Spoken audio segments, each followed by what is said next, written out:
পাল্টা বলছো? উল্টো পাল্টা বলছি? আমি উল্টো পাল্টা বলছি? একটা হাতা খুন্তি কিছু আনো তোর মাথায় মারি। তুমি চুপ করে আছো কেন? কিছু বলতে পারছো না?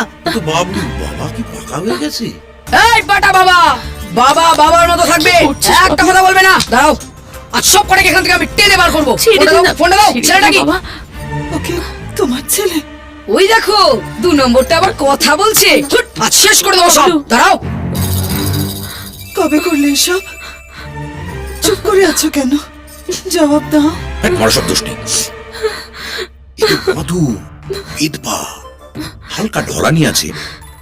ওর বাবা মারা যাওয়ার পরে জমি বাড়ি বাগান সব গাপ করেছিলাম, তারপর একটা ভালো বস্তি থেকে পুনর্বাসনও দিয়েছিলাম। বাবা ছেলেটা কত বড় হয়ে গেছে। বাবলু তুমি যাও, আমি সন্ধ্যাবেলা তোমার বাড়িতে ছোটা ভীমের সিডি নিয়ে যাবো।